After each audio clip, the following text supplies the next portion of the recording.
Alright, replacing the shocks on the 99 Suburban. Every truck is pretty much the same. There's not a lot of variance here on shocks. So we're just going to pop off our cover here. Zip off our lug nuts.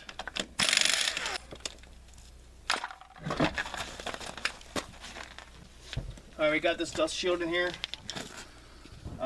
Just going to pop off the back two here to access the upper mounts on the shock. Pop these body clips off. Then that dust shield out of the way, and you'll see here we have a lower bolt that goes through and an upper bolt that goes through. So this is what we're going to be taking off of these bolts. Alright, so on this 99 Suburban, it's 18 millimeter. I don't like to use the open box end, but they put this bolt on the other side was through the other direction, which made it a little easier. You're going to need a universal. I'll put the tool list in like I usually do.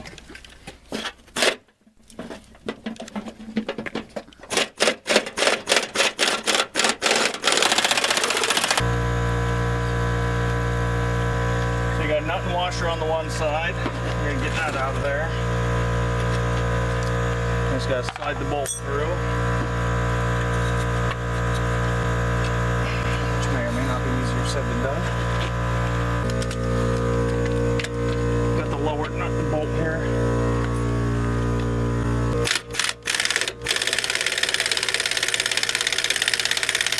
That's how easy it should have been. That's how easy the other side was. So now we can slide this one out.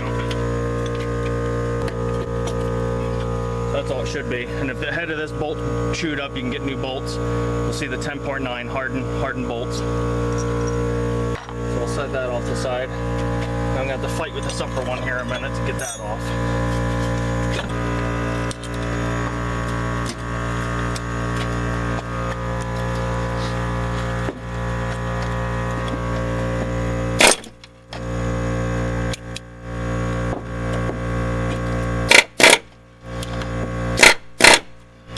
Alright,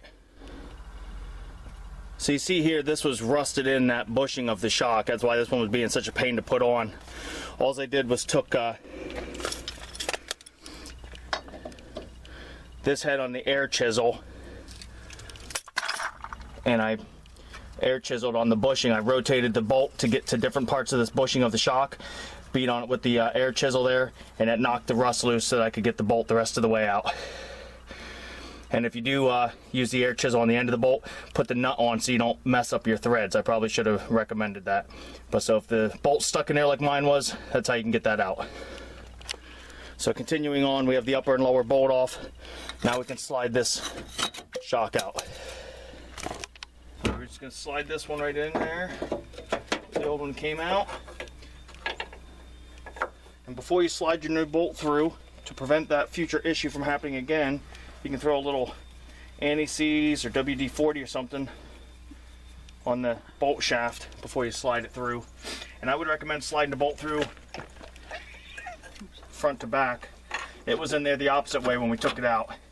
And as long as that brake piece isn't in the way, and this one here, that's why they had this going the other way on this side. But if your brake piece isn't in the way, it helps it go the other direction.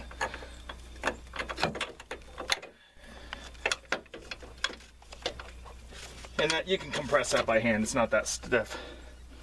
We throw a little anti-seize where the bolt goes, or the nut rather. Get our washer back on there. And then our nut. We can go ahead and get the bottom one on. Just lift up on that until the bolt slides through. Throw some anti-seize on this side.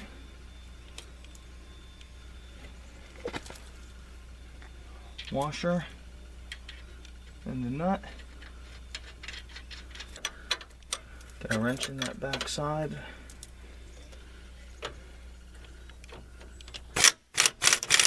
You don't have to go crazy with it. As soon as you see the bracket start to pull into the shock, it's tight enough. You don't have to get crazy. Down the top section here. And again, you're going to need a universal joint to get in here. Be careful you don't strip that bolt head. Again, if you do round that bolt head off, just get a new bolt. Not a big deal. And that's it. We'll put our tire back on. Put our dust shield back on here. go.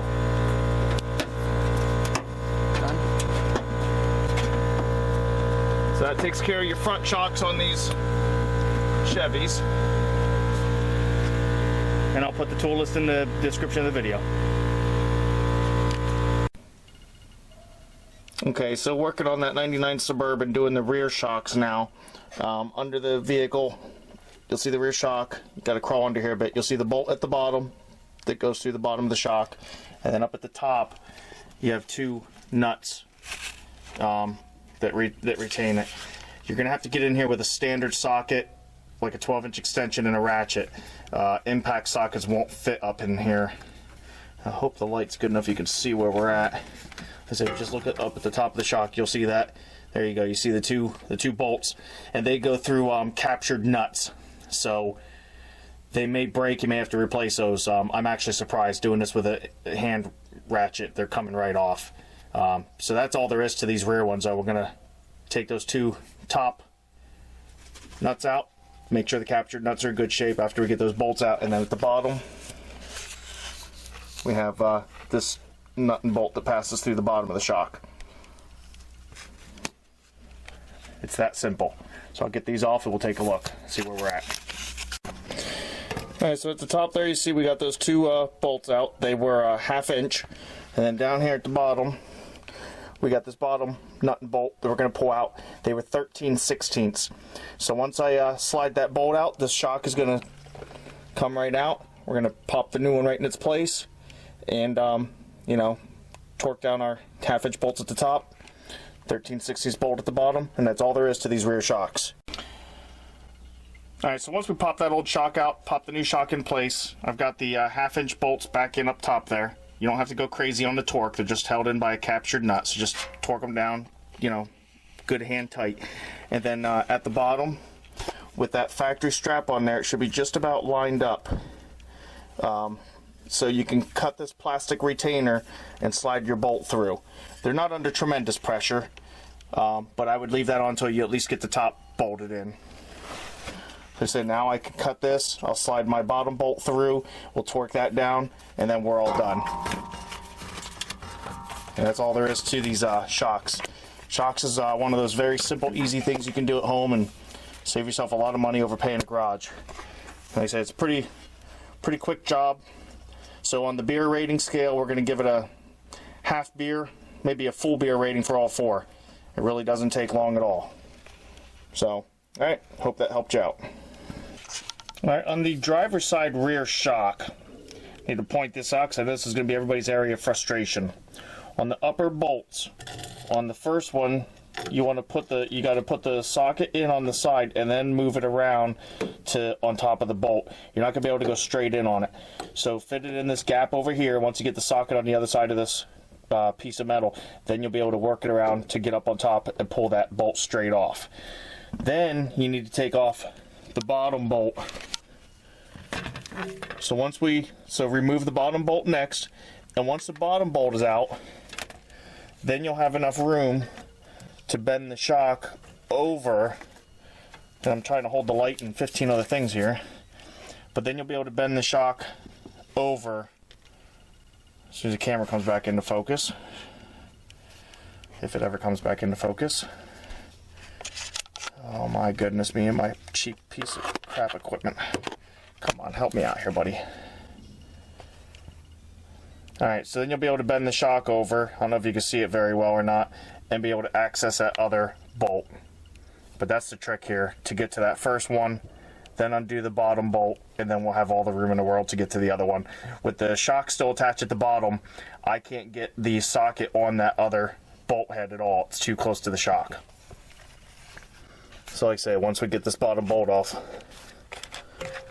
we'll have room to bend this out of the way, and then you can see, there you go, now I got the camera focus here. Then you'll be able to see that other bolt right there. We'll be able to get right on it. So that's going to be your little trick to this driver's side one. Passenger side was pretty straightforward.